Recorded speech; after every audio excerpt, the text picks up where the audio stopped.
What's up, guys? Sub-Zeric here, back for another VOD review. Today, a very special game. This was the final game from the Macao Open. If you guys missed it, the finals were last night. This was an incredibly hype finals. If you didn't watch it, I don't want to spoil who did end up winning, but we can talk about it after. But look at this final lobby. We have two people who are world champions in Liluo and title, which is already crazy. Stellar Minhee is our rep from Americas, NA. He's Canadian, actually. So no USA rep, but also USA. Sidera, a rep from Brazil. Meng Shenyu and Chichu's kind of like lesser known players from China. Chaoshi as well from China. And I don't think I forgot anybody. Jetasaur from EU. So a very, very diverse final lobby regionally. Definitely China feeling very, very good, having, what is that, four people in the final lobby. But yeah, no, we'll give them the fact that they get 4 people final lobby because, it was in Macau. So I'm sure there are a lot more, Chinese players than anyone else. All right, first augment here. The other thing to note is this is a check game. This is a checkmate format game where 6 people are in check. Everybody but Meng Shenyu and Sidera are in check here. So if any of these 6 people win, the tournament is over. And by the fact that it's final lobby, we can surmise that that one of them did win. All right, this is actually a first thing to focus on here. This is Frodan's co-stream. They were bouncing around between POVs, and Frodan, I think, does a really, really good job observing, so I think that's fine.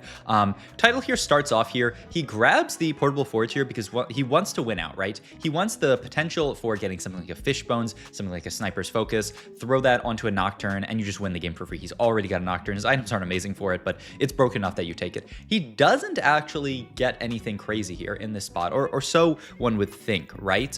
None of these look amazing in his spot. He opts to end up taking Gambler's Blade here, which in hindsight, and probably in Title's future sight because he's a beast, was a fantastic choice from his perspective. We can talk about, throughout the rest of the game, what that ends up looking like. But for the early game, it looks like he's going to throw that Gambler's Blade onto front line, or onto back line here. We saw a family board over there from one of the players. What was most interesting about this lobby is its final lobby here. If you guys saw the portal at the start, it's the Victor portal where 6 costs appear more early.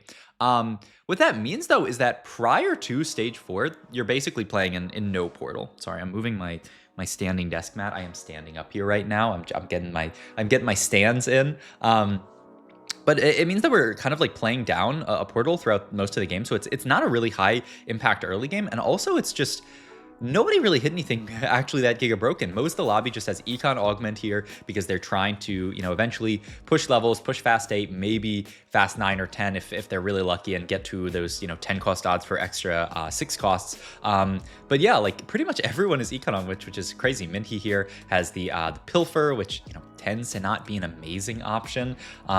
You do see, though, Sidera. Sidera gets a fantastic spot here. Look at this. Vladimir 2, now he can move over that Bramble Vest. He gets to play just an insane early game from this spot. Look at this early game here. He's also got the Lux 2 with items.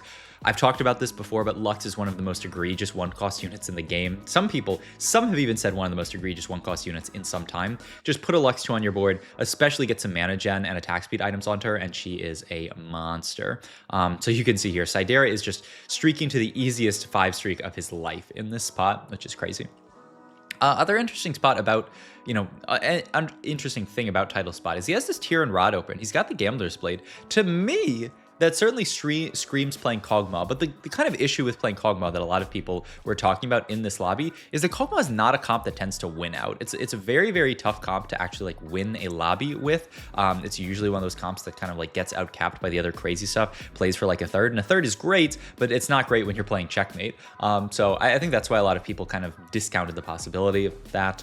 Jetasaur here with the blue buff slammed is basically forced into playing Sentinel Heimerdinger from a blue buff slam, I would say. There aren't many other units that are really interested in holding on to a blue buff, but still winning some fights, feeling pretty good. Chichu's here with just an okay opener here. No win streak, no loss streak, just sitting there using the cluttered bench to make some extra gold. But yeah, you can see Sidera here, level 4.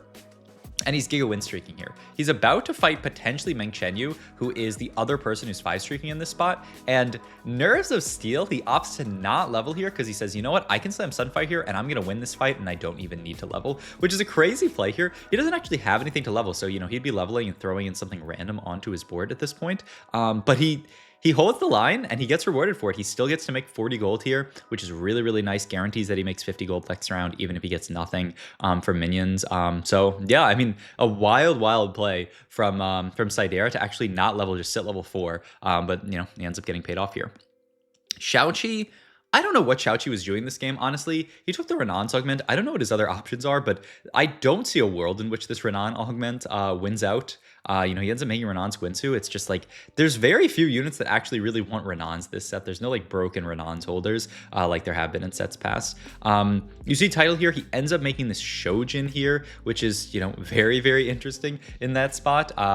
Check out over Minhe's spot, he was just level 6, kind of chilling. Back to Sidera's spot, still a really, really good position. Meng Shenyu there had the Dominator +1, so just very, very straight up Dominator angle. Stellar Minhe here. Okay, so this is another like kind of crazy angle, is that Minhe ends up slamming a Renan's as well. Seeing that there's so much AP in the lobby, maybe he can play towards some other kind of Renan's board. Once again, I still don't really know what Minhe was thinking as far as direction here, but he ends up getting an augment that gives him a ton of direction here in Artifactory. So Artifactory, like we talked about, there's so many broken artifacts. If you can get some of those insane ones like Fishbones, like Sniper's Focus onto Nocturne, just anything that range extenderizes him, he becomes an absolute monster. You can also hit stuff like Unstable Trench, or is it Unstable Trenchcoat? But the one that splits them, which tends to be quite broken. This is actually a crazy call from Sidera here. He opts to pop this Anvil, because he's going to reforge his items. You'll see a lot of people wait to pop this anvil after they reforge their items, but we know he's on a win streak, so he actually would really like to win this fight. It's actually, like, a lot of people are commenting, like, is it even correct for him to take Artifactory here? You could just take Blazing Soul and play a very standard kind of like AP, like a solid AP line here into something like maybe like a Dominator line with Silco. So I think Dish Soap in particular was really surprised that he actually even took Artifactory here, because he's on a 100 streak at this point. A lot of other people are sacking.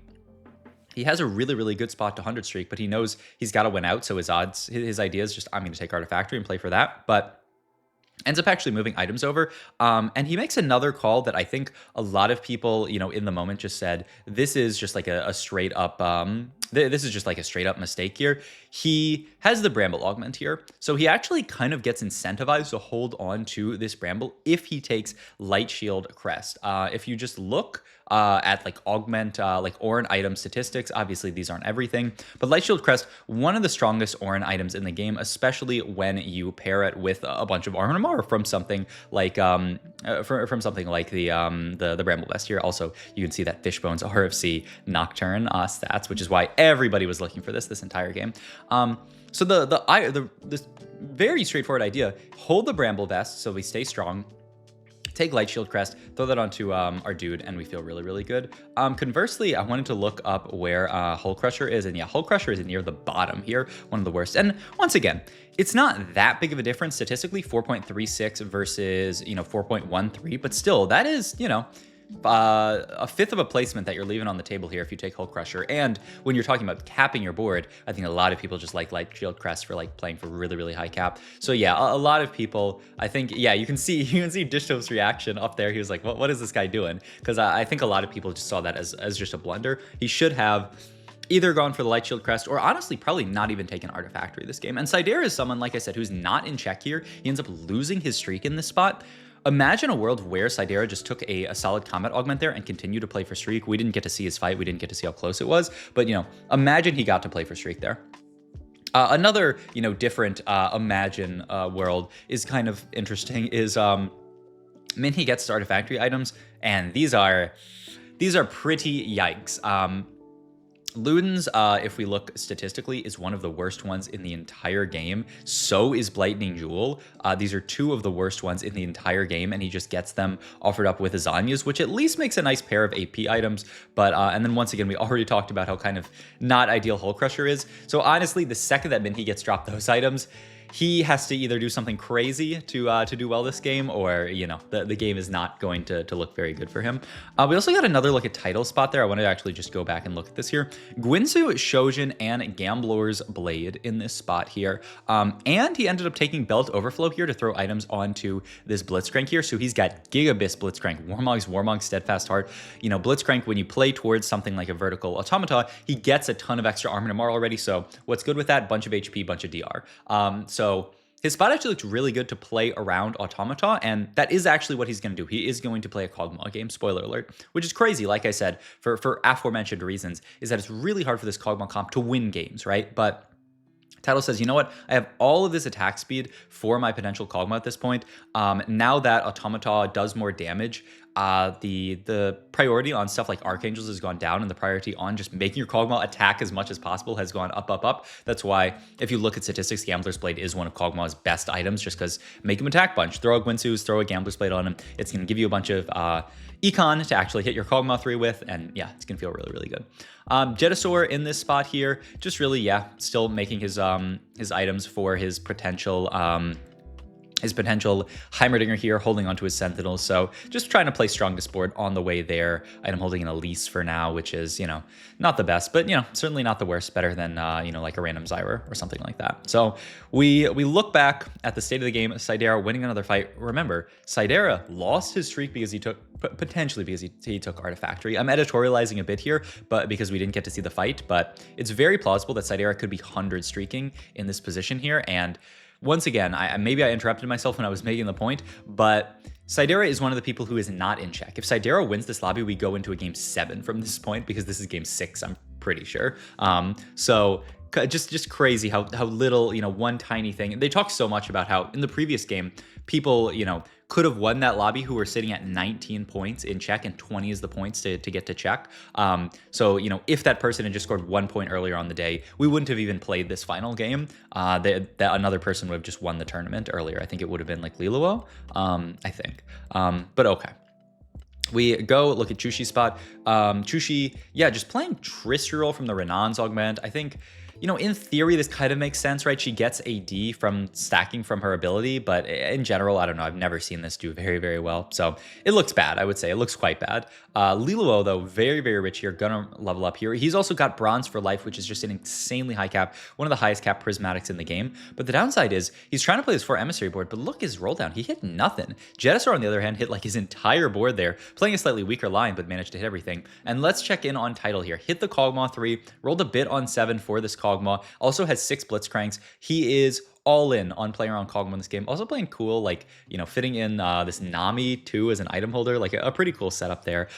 So yeah, cool. All right, last augment here, Prismatic. Recombobb, just not an option, especially for someone like Title. I guess you could recombobb into 3 2-star 4 costs, but I don't think that's enough for an augment to be good. He would need like a 2-star 5 cost to be really happy about that.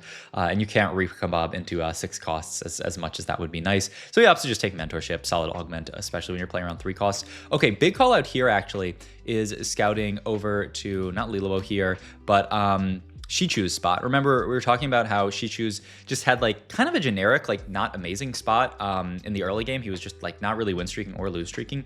He opted to take Scrap +1/+2, which is another really interesting idea, just because this is not something, Scrap is not an S tier comp. Scrap is like solidly B tier, I would say, and then maybe with the +1 you can call it like A tier, probably still not S tier.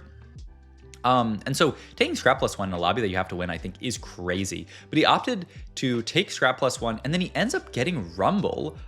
He has 6 Scrap now in with the Rumble, which is crazy. He doesn't even have Quirky. But now his board is actually really, really strong. He's 79 HP. He has Swain 2, GP 2. He's played really, really well around just hitting upgraded units. And now he has 6 Scrap here. He has the ability to just go fast 9 from this standpoint, which is fantastic for anyone who can do it, obviously. Like, this means that he can play for much higher cap than people like Stellar Minhee, who had to roll to 0 this game.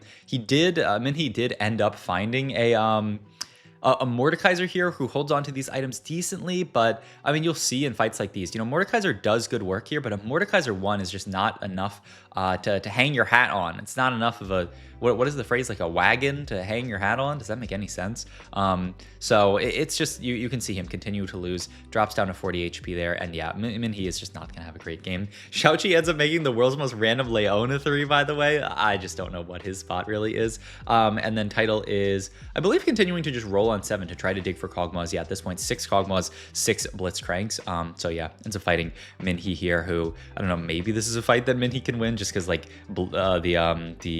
the Mord might pull somebody. Yeah, I mean, this fight gives you a little bit of hope. He also ended up getting fish bones for this Mbessa here, which was definitely better than the Silvermere Dawn, which just seemed quite terrible on her, but, pretty difficult. But yeah, you can see Xichu's and Lilo both in a fantastic spot. Both win streaking. Xichu's on his way to level 9. I think Lilo also on his way to level 9. At this point, a lot of people are saying, like, it's really looking like China, via Lilo or Xichu's, is going to win this tournament just because of the spot that both of them are in. Saidera actually in a really interesting spot there, and something that the commentators, Frodan and friends, noted here is that Blighting Jewel actually does really, really well on Mel. If you just look at, let's go into Explorer here and pull up Blighting Jewel and then go to items and find Mel here. Minus 1.87 delta. This is really, really solid on Mel just because of the way her ability works, right? She sends out all of these little pew, pew, pew, pew, pew, pew. It doesn't actually say how many instances of damage you have here, but if you look at Mel, you can just see she's sending out so many instances of damage. Yeah, it doesn't say on the ability itself, but just watch. You'll see how many instances of damage come out from her and to multiple targets, which is wild. Like, look at that. Pew, pew, pew, pew, pew. Like, I don't know how many instances that is. It's got to be like at least 4 or 5 per unit, which is so many procs of Blighting Jewel. And so they were really yelling for Saidera to move the Blighting Jewel over to Mel. I think he either didn't know that synergy or just considered that it would be better here. Oh, here is something we have to highlight, by the way. Xichu's lost his streak in an amazing spot here. Gets last chance here on first death, revived to full HP, gain attack speed, Omnivamp, and lose 12.5 HP per second. This one is really solid on like Drain Tanks. It was really broken on like Camille. Any kind of unit that's, going to drain, take up a lot. I've seen people take it on like Nocturne and stuff. What I have not seen is this. Somebody take it on a Rumble here? This was crazy to me. And I think the idea might be something like a self-destruct button doing damage on death. And I don't know if self-destruct button actually procs on that or not. If it does, it sounds really, really good. But just keep an eye on that on death revive for the Rumble, because this, I think that was a really, really cool line to see that, very few people would actually see. And it ends up, I don't know, it ends up being pretty crazy. But yeah. Still checking out Saidera because Saidera is basically the only person. Ming Shenyu's spot, I think, is also quite bad. So, their thought is Saidera maybe is one of the only people who has a chance to send this to an extra game, which if you're a fan of someone like Stellar Minhee, then you certainly want this to go to an extra game because it does not look like Minhee can win this lobby and complete checkmate. Also, Xiaoqi just ends up dying. I think his line was just way too bad. I don't know if he had another option besides the Renan's augment. Hard to think that in seeing 6 options, you wouldn't find something better, but yeah, bad spot for him. But from the perspective of like this being checkmate, doesn't really matter because like he's out. All right, we are back onto board with Liluo here. Just looking for a last Garen item here, which can be redemption. It's solid enough here. Just looking to go level 9. You can see, by the way, back over to Xichu's here, already level 9, and he found a Victor. Really, really important Victor. We're in the 6 cost. Portal makes these guys more likely to show up, and Victor, one of the most not one of the most, it's insulting to even say one of the most, by far the most broken unit in the game. Getting a Victor can swing you multiple placements just because he stunts the entire board. He gives you armor and a March Red. You don't have to put a single item onto him and he'll do a lot, but sometimes you can put items on him and he'll do a lot as well. Back to Title spot here. What I found interesting, I don't know when Title opted to push 8, but he was rolling on 7 for the Kog'Maws, and I guess he must have pushed 8 to just try to spike his board. Also, this little pivot, because he finds the Mel, the downside is he doesn't pivot fast enough, and so now he just has 5 Automata on his board, which is not, ideal. But, for now, this is okay. What Title really wants is Automata +1. This is something that, once again, because Mel does so many instances of damage, she procs Automata really, really well. So she is one of the best Automata emblem holders in the game. So if Title can get that off a carousel, he will feel really, really, really good. But yeah, I was kind of surprised on the 8 push from Title just because I thought he was going to roll on 7 for all this stuff. But I mean, look back to Shichu's spot here. He rolled finally, found Corki 2, found Echo 2.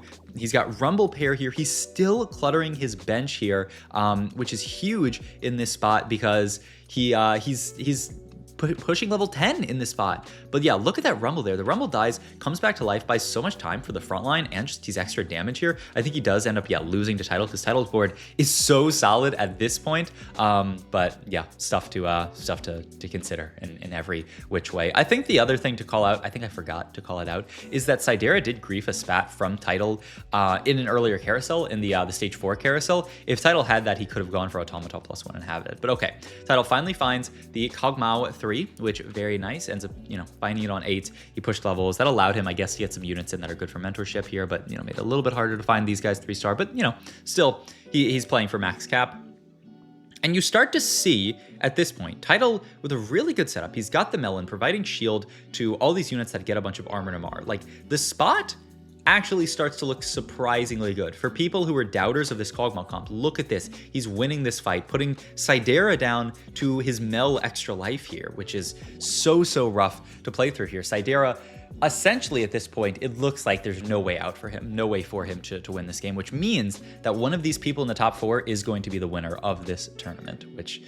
I mean, checkmate is just so fun to watch. All right, fight Jetasaur here, who is playing this Heimerdinger board, very capped, Heimerdinger board. He found the Jace as well. He's got perfect in-slot Heimerdinger, but the Heimerdinger just does not have the inevitability that this Kog'Maw does. With the Gwynsu, with the Gambler's Blade, the Heimerdinger just doesn't have enough, and Sidera does go down here, which confirms that this is the final game. I told you guys at the start, but, sometimes you're watching a story and, you know that you're watching Jujutsu Kaisen Season 2, and you're like, look, I know that guy doesn't die, but I'm still like, because this is the past, but it's still like very, emotional. In any case, Title here in this spot here. Another thing, gets the blue buff for Mel, which is fantastic. He's also holding on to 4 Twitches, which is an interesting little idea to potentially sneak a 3-star 4 cost under the noses of everyone else. We're getting pretty late into the game, so it's hard.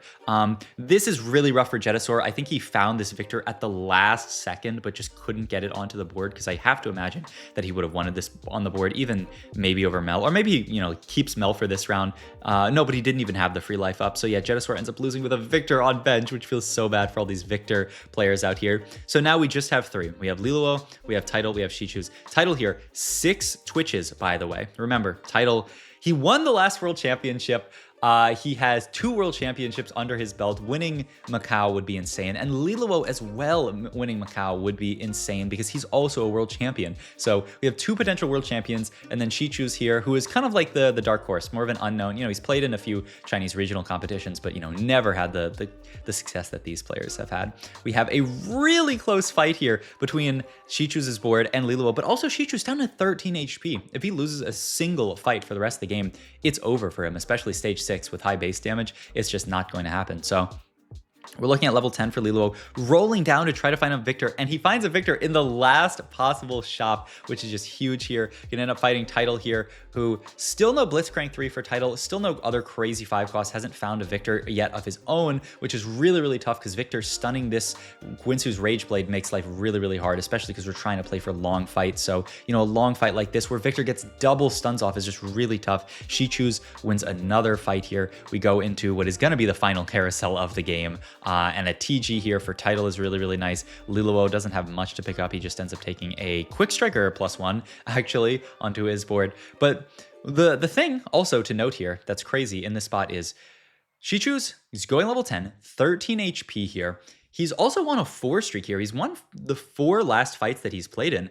So you're starting to see, wait, he's 13 HP. If he loses a single fight, he's dead. But you can see the value in this huge, all this extra healing, all this shielding on the scrap board, and also this Rumble 2. This Rumble 2 that when he dies, he's going to come back. This fight, the Rumble 2 doesn't even die here. He absolutely destroys Title, who drops down to 4 HP, and Liluo loses.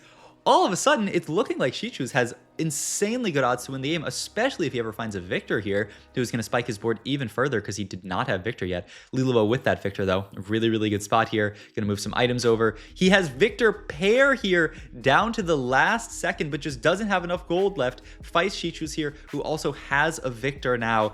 And this fight, I mean, you know, the Victor cast here, the Rumble drops, the front line looks like it's falling here, but look at this, the Rumble back to full HP, and then ults the front line. Like, that Anomaly onto Rumble was huge there. Lilua goes down, Title gets his Mel procced here, which means that it is very likely that this is the final fight here, going into stage 7 as well. So it's really just, can Title cap his board high enough? He's won off the Blitzcrank 3. He's also, I think he just hit Malzahar 2 the last fight. But I mean, how else could it end?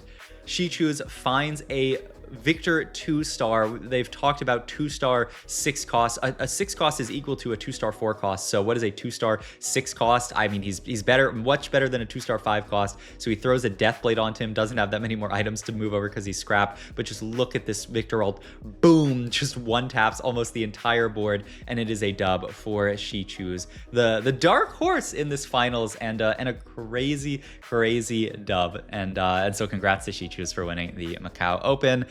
You know, I think very solid for, you know, anyone in China who, you know, wanted to go to Macau, was hyped about Macau to have a Chinese winner of Macau. So I'll let China have it. Obviously, I wish Stellar had made it. You know, I wish, you know, we'd had more reps in there. Setsuko just barely didn't make it to final lobby. Almost made it to top 16. Other people like Kiyun also barely just didn't make it. And, you know, obviously Title or Lilua winning would have been crazy. But even the fact that Title made it to the finals of Macau and was one game away, just a few tiny fights away from being a 2-times world winner and a Macau winner, just goes to show that TFT, you know, it's not all skill, it's not all luck, but there's no luck. It is all skill. All right. Thank you guys for watching. Had a blast co-streaming Macau. And yeah, I don't know. I'll see you guys in the next video. Yeah, I don't think I have anything. I mean, I have some stuff to show, but I'll see you guys later. Goodbye.